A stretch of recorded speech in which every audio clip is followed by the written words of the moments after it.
Buenas tardes, mi nombre es Vernon Axel y en este video les voy a presentar lo que he aprendido a lo largo del parcial en la materia de valores. Un paradigma es todo aquel modelo, patrón o ejemplo que debe seguirse en determinada situación. En un sentido amplio, este paradigma es una teoría o conjunto de teorías que sirve de modelo a seguir para resolver problemas. Para las definiciones de paradigma existen diferentes tipos de paradigmas en diversas áreas del conocimiento, tales como la filosofía, la educación, la lingüística, las ciencias o la programación. Y les voy a explicar más o menos cuáles son algunos a continuación y su definición. La paradigma en la filosofía es un conjunto de razonamientos interrelacionados que sirven como modelo para explicar el mundo. El término fue realizado por primera vez por Platón. El término fue utilizado por primera vez por Platón, un modelo divino que sirvió de referencia para la creación del mundo material. Otro ejemplo de paradigma en filosofía es el modelo Heráclito, que afirma que al ser esta un devenir constante que no puede ser retenido por los sentidos debido a su naturaleza dinámica. Esto quiere decir que nunca somos iguales, siempre estamos en constante cambio. El paradigma científico es un principio, teoría o conocimiento originado de la investigación en un ámbito específico y que serviría de referencia para futuras investigaciones. Los paradigmas científicos son todos los logros, técnicas o teorías que suministran modelos de los que surgen tradiciones particulares y coherentes de investigación científica. Este lo planteó el filósofo estadounidense Thomas Kuhn. Un ejemplo de paradigma científico es la biogénesis, una teoría que afirma que todo ser vivo proviene de otro ser vivo con características similares. Esta paradigma sustituyó a la antigua teoría de la generación espontánea, que afirmaba que la vida se originaba a partir de materia orgánica o inorgánica. La paradigma social es la que más usamos cotidianamente. La paradigma social son todas las creencias, términos, percepciones, actitudes y prácticas que caracterizan a una comunidad. En este forman su percepción de la realidad y los ayudan a organizarse socialmente. Y algo más que puedo aportar es que los paradigmas sociales suelen ser estables en el tiempo, son difíciles de cambiar y además pueden variar de una comunidad u sociedad a otra. Un ejemplo de paradigma social es la creencia de superioridad de ciertos grupos étnicos sobre otros. Esto puede resultar beneficioso para el grupo étnico favorecido en este paradigma, pero genera discriminación en cualquier otro grupo étnico diferente a ese.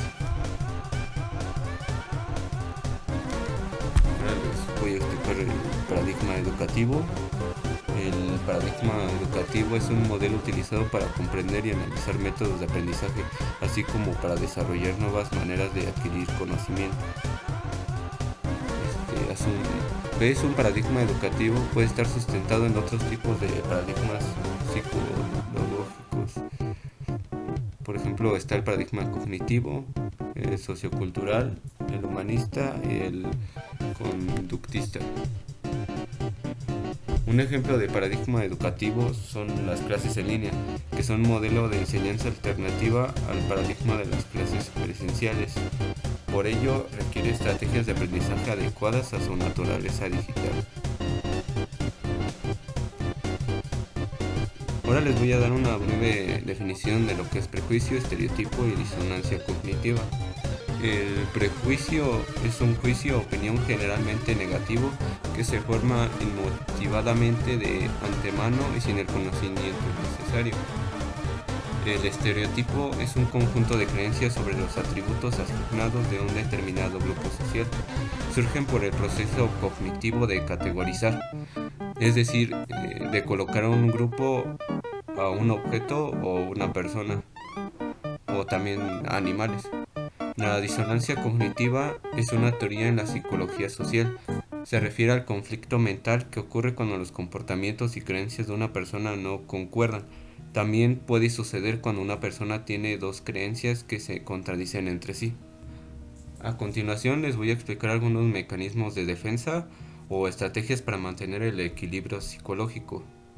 Los mecanismos de defensa se encargan de mantener el equilibrio psicológico para hacer frente a la angustia o ansiedad que provocan determinadas situaciones. Son mecanismos para filtrar el contenido inconsciente que nos resultaría demasiado perturbador si aflorara la consecuencia. Se consideran absolutamente normales y naturales en la actividad psíquica del ser humano y están presentes en todas las personas, aunque pueden resultar patológicos si se produce un abuso de ellos o se manifiestan con excesiva rigidez. Los mecanismos de defensa se clasifican en dos: los primarios, pertenecientes a las primeras épocas de la vida infantil, son los más primitivos y relacionados con la negación de la realidad.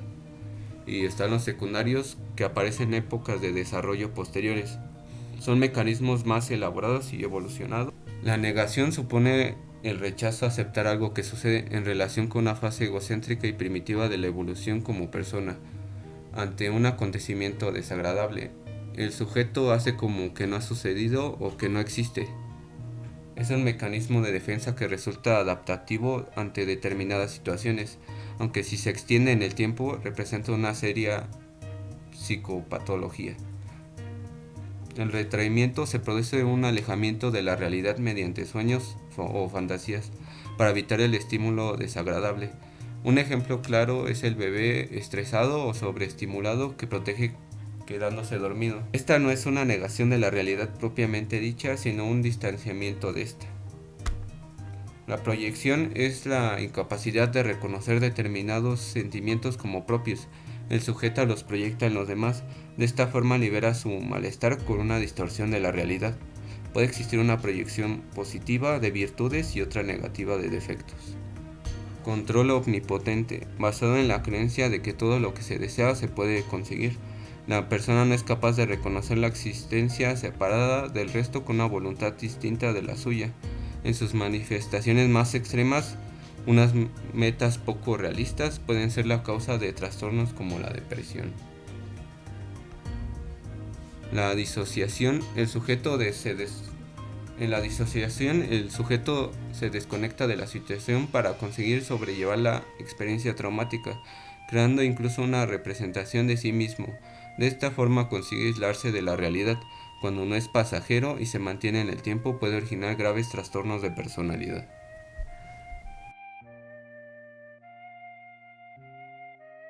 Ahora les voy a explicar los mecanismos de defensa secundarios. Los principales en estos son la represión.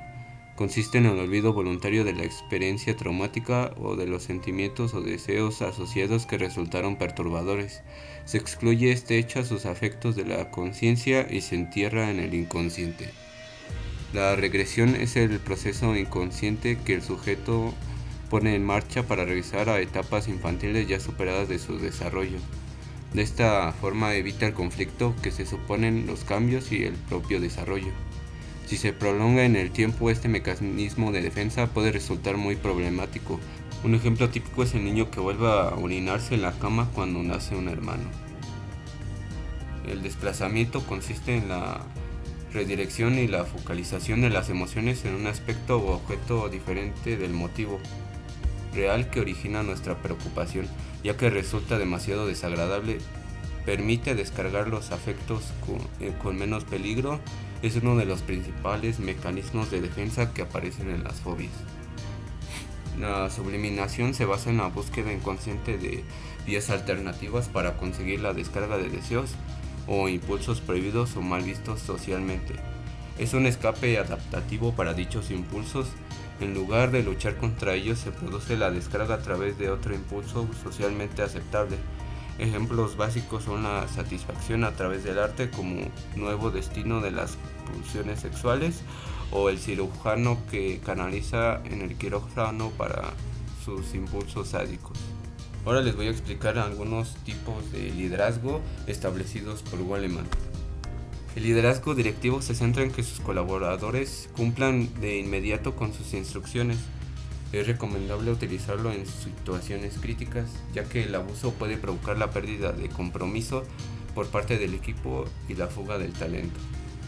El liderazgo capacitador provee de una visión al futuro a los miembros de su equipo, marcando objetivos sin explicar cómo alcanzarlos. De esta manera la motivación del equipo aumenta, puesto que cada empleado trabaja para averiguar su propia forma de avanzar. El liderazgo afiliativo crea armonía y relaciones emocionales entre los diferentes miembros de su equipo. Es un estilo muy enfocado en la colaboración. Los mejores resultados se obtienen cuando este estilo se combina con otro. El liderazgo democrático, su principal objetivo es crear consenso y compromiso entre sus colaboradores para la consecución de tareas comunes. Destaca por su capacidad para escuchar las opiniones de su equipo, sin embargo, no hay que perder de vista el foco en los resultados. Se pueden ver afectados por una escucha excesiva. Liderazgo de referencia se basa en la consecución de resultados excelentes que superan las expectativas.